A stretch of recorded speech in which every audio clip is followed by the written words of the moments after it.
para intel kita untuk betul-betul mendapatkan informasi ini secara tepat.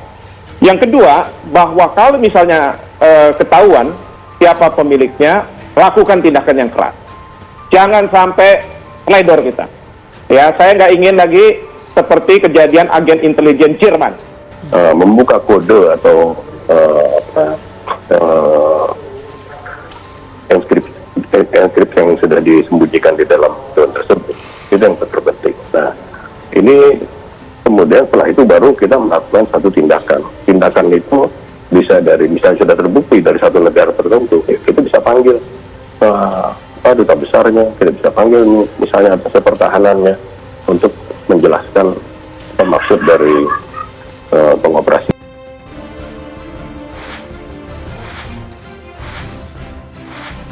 Sebuah benda asing mirip rudal berkamera ditemukan nelayan saat memancing ikan di Kabupaten Selayar, Sulawesi Selatan.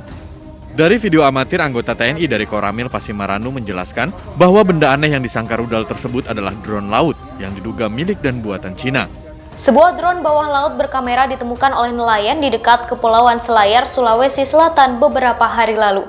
Drone berbentuk mirip rudal itu diduga milik Cina dan kini disimpan di Pangkalan Angkatan Laut di Makassar. Soal penemuan drone tersebut, anggota Komisi 1 DPR RI, Sukamta, meminta Menteri Pertahanan Prabowo Subianto untuk segera memberikan penjelasan.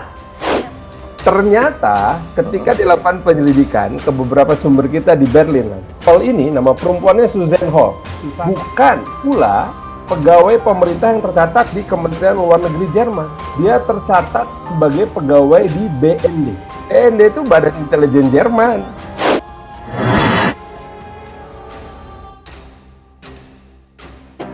Kalau misalnya dalam hubungan diplomatik itu, kalau misalnya terjadi suatu hal, itu yang paling rendah memang protes diplomatik.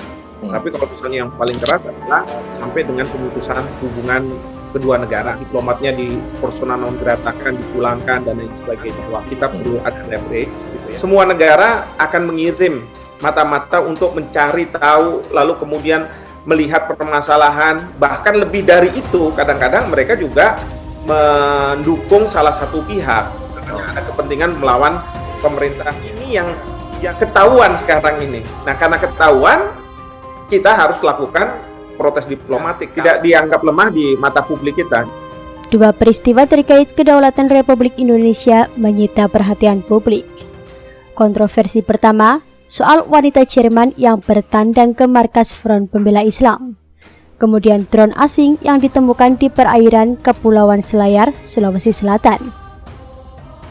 Wanita Jerman yang menemui Sekjen Front Pembela Islam, Munarman, ternyata menimbulkan kontroversi. Tidak hanya terkait apa urusannya bule itu menemui Munarman, tetapi juga adanya beda penjelasan antara pemerintah dan DPR. Pemerintah menyebut warga asing tersebut adalah staf diplomatik. Ia telah ditarik ke Jerman sehari setelah menyambangi sekretariat Ormas yang terlarang itu. Beda dengan DPR yang disampaikan oleh politikus Nasdem, Muhammad Farhan. Ia menyebutkan sosok perempuan yang diantar mobil berplat nomor diplomat ke Dubes Jerman bukanlah seorang diplomat, tetapi intelijen Jerman dengan nama Susanne Hall. Ia pegawai Badan Intelijen Jerman, BND atau Bundesnachrichtendienst. Dua versi ini masih menyisakan misteri. Pemerintah Indonesia cukup puas dengan jawaban stafnya yang belum sempat mendapat status persona non grata itu. Hanya mau bertanya soal demo di istana yang kebetulan mau lewat ke Dubes Jerman. Bagi Farhan itu mengherankan. Intel Jerman yang telah melakukan pelanggaran diplomatik kategori berat itu seolah hanya bisa dimaklumi. Tentu sangat mengherankan jika Intel Jerman bisa menjalin kontak dengan lembaga seperti Front Pembela Islam. Jelas bahwa Jerman melakukan intervensi untuk urusan domestik. Ia melakukan kegiatan mata-mata di Indonesia. Belum tuntas kasus intervensi telik sandi negara itu. Kembali dihebohkan dengan mata-mata asing dalam bentuk drone laut. Masuknya alat pengintai asing itu menunjukkan betapa lemahnya keamanan negara Indonesia. Barang yang dikendalikan benda asing itu jelas-jelas melanggar kedaulatan Republik Indonesia. Drone laut berlabel Shenyang Institute of Automatic Chinese Academy of Science. Bahkan peristiwa temuan drone bawah laut bukan untuk yang pertama kalinya. Terhitung sudah 3 kali kejadian. Tahun 2019 di Papua dekat Laut Cina Selatan. Kemudian Januari 2020 di Jawa Timur. Pengamat militer menyebut bahwa alat drone tersebut untuk merekam semua kapal-kapal yang beroperasi di perairan Asia Tenggara dan Laut Cina Selatan. Memang, UUV tersebut ditemukan dalam kondisi ada kendala teknis dan sistemnya, tapi bukan karena sudah tak terpakai. Kondisi tersebut jelas mirip bule Jerman yang masuk ke markas Front Pembela Islam. Drone bawah laut juga memata-matai perairan Indonesia. Pemerintah melalui TNI Angkatan Laut dan Kementerian Pertahanan serta Menteri Luar Negeri harus memberi penegasan apa yang sedang terjadi dan memberikan tindakan tegas kepada negara pemilik drone tersebut.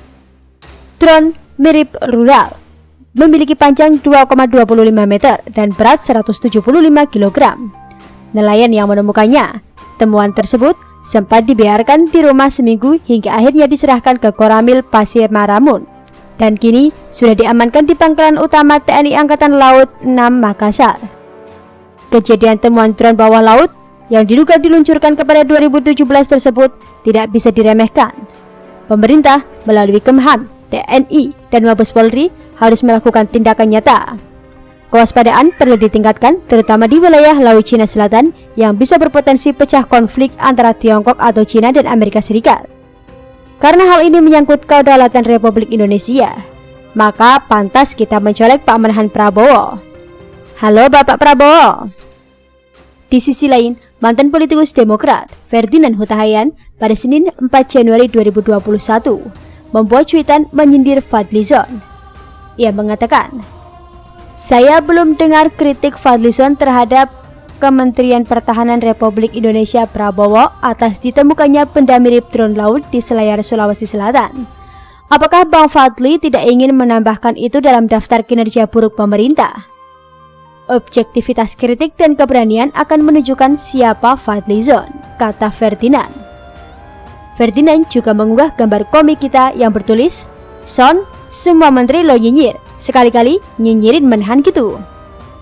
Sebelumnya, dilansir dari ABC News, David mengatakan insiden itu patut diwaspadai lantaran drone itu ditemukan pada rute maritim utama yang menghubungkan Laut Cina Selatan dengan Samudra Hindia di dekat daratan Australia. Davis mengatakan ini merupakan sinyal bahwa Angkatan Laut Cina bersiap mengerahkan kapal selam lebih dekat ke pesisir pantai utara Australia.